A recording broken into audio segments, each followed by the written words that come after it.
the first thing I want to do is to tell folks, today's January 6th. Today in our lifetime, and all of the people listening to the program today, January 6th, 2021 was the first time in our lifetime, anybody that is living today, that we actually had American terrorists attempt a coup on the United States. And we need to use those words because that's what it was. American terrorists. Terrorists is defined by people who terrorize in order to change political systems or to change an outcome, etc. That's terrorism. We had an act of domestic terrorism in this country on January 6th. They attempted something like this back during FDR's time, if I recall correctly, where billionaires as well had tried to take over. I think it was actually before FDR that tried to take over. I don't remember the story completely, but this is the first time in our lifetime, whether you're 100 years old or 0.1 years old right now, we lived through terrorists, American terrorists attempting to overthrow through a coup the United States government. That is what occurred. There are thousands or over 1,000 people who have subsequently gone to jail for attempting that coup. But the masterminds of the coup has been re-elected president of the United States. There are many reasons for this. One, it's an inept Justice Department that was too timid to protect us all from a thug who attempted to overthrow this country. An inept Justice Department that has continued its ineptitude year after year of its existence in this country, in this administration. That's number one. And number two, a media that gave Donald Trump and his conspirators plausibility and gave the alternate reality that allow a lot of innocent Americans to sit there and believe that somehow what their eyes told them on TV on January 6th, what their representatives said on the floor when they all condemned Donald Trump on January 7th, that somehow all of that was not real. And they've convinced a lot of gullible Americans that wasn't real, or there was some effect. That wasn't a terrorist attack. That was just people expressing their views that an election that wasn't stolen was stolen. That is the reality. And what we have shown to the rest of the world, and I know most Americans don't read papers overseas. They don't read how we are viewed overseas because we are omnipotent. We are the strongest nation. We are the biggest, baddest thing out there. So we don't have to worry about what other people think about us. But those days are going to be coming to roost us in the long run. But the fact of the matter is, nobody expected. They saw in 2016 the election of Donald Trump as an aberration by an aberration within the Constitution that allows somebody that most people didn't vote for to still become elected. 2024 was not an aberration. It showed a gullible population. It showed a population that wasn't only gullible for those who voted gullibly, but it showed a population that couldn't overcome their own prejudices. And I don't care what anybody may want to counter it as, because we have done the necessary tests of the population to show these issues. When you take the name of Donald Trump and the name of Kamala Harris, off the policies, and you give American a list of what Trump said he's going to do and a list of what Harris said she's going to do.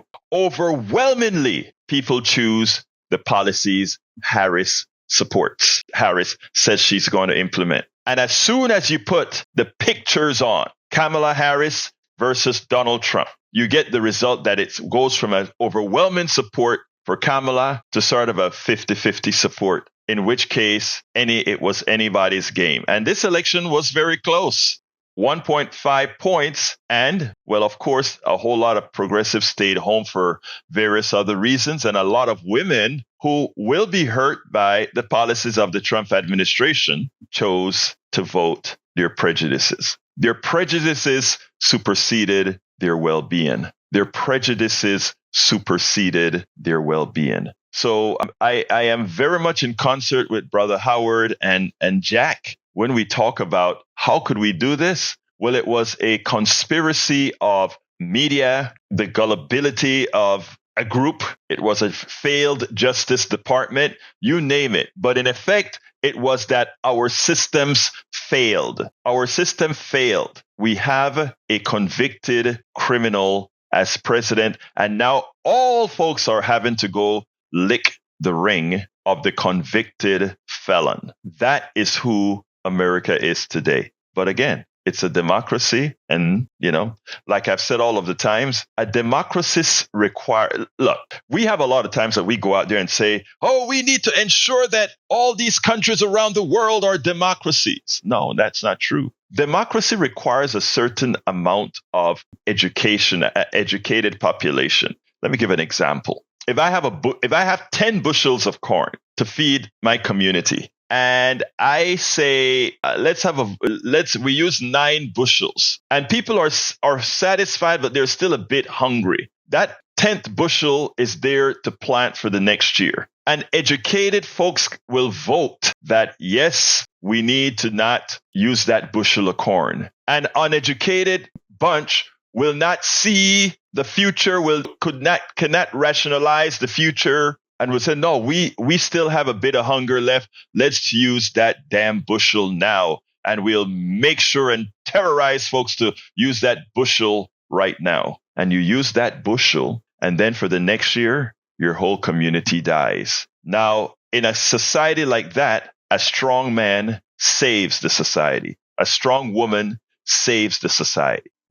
And America had grown up to actually earn being a democracy where the civilization can still survive because the mindset of the masses were always that of an educated mass in the aggregate. But we're losing that. And you know how you know we're losing that? Even the people that you voted for. Elon Musk goes out and he wants the H-1B visas because he says Americans are not good enough. I beg to differ, but Elon Musk is telling his folks in Appalachia, Elon Musk, that former apartheid South African that is now an American citizen but originally came here, quote unquote, supposedly not a very legal resident at some times, but now an American citizen. He says that he will fight to the death for H-1B visas, and Ramaswamy, his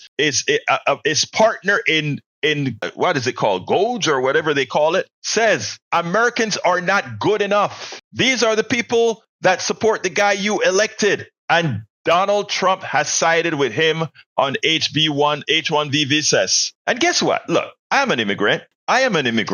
And, I love America. America gave me a lot of opportunities. I went to, I'd say thank you to America. Thank you for having the University of Texas, one of the best schools in this country, right? But I made the commitment to America. I naturalized. I became a citizen, and I did my part, and I paid hundreds of thousands of dollars, yes, in taxes, etc.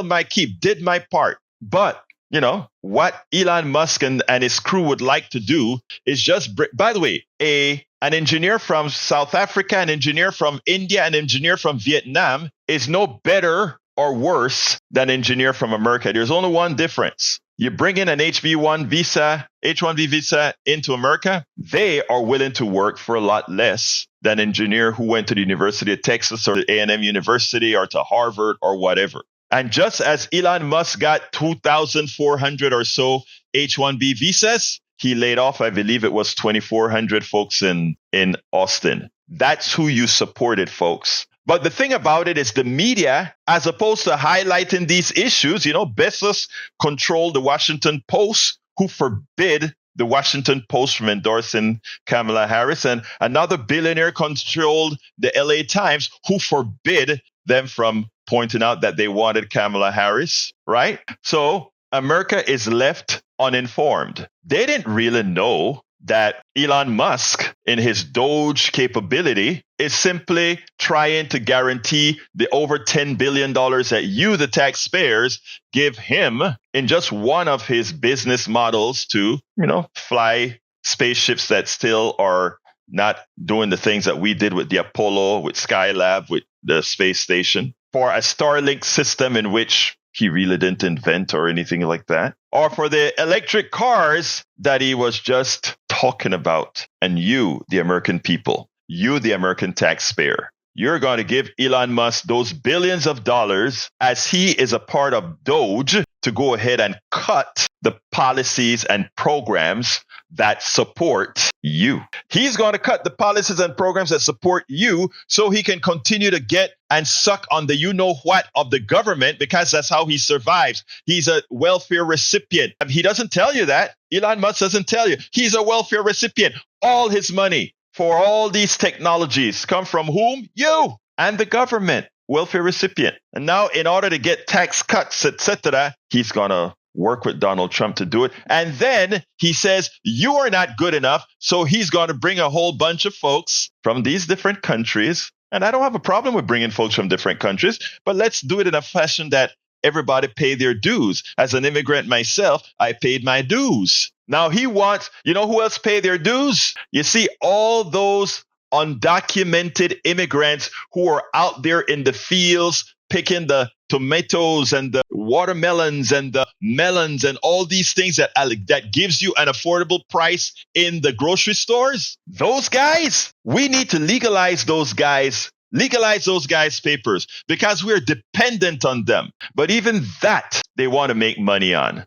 And how are they going to make money on that? Well, they want to create concentration camps to put all these undocumented, low-level workers into those concentration camps. And those people who make the concentration camps are going to be paid for with your dollar. And a lot of their friends are going to make money with those concentration camps. And then, of course, the farmers are going to pay Donald Trump a bribe so that he look another way when it's time to pick the watermelons, when it is time to pick the peaches, when it is time to pick the fruit. It's the biggest scam. This entire thing is the biggest scam. And you know who pays? You do. So I'm glad that Brother Howard and Brother Jack took me off kilter, because I think these are things that needed to be said.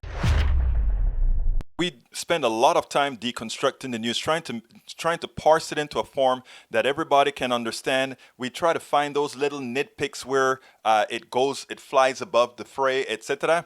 If you really like these videos that we do, I want to ask a big favor. Please go ahead, number one, subscribe to our channel, and number two, please join if you can. Thank you so kindly for watching. Keep watching. Please remember to share. We must populate the entire internet with our progressive message, a message that we know is what most Americans say that they want. So help us, please join.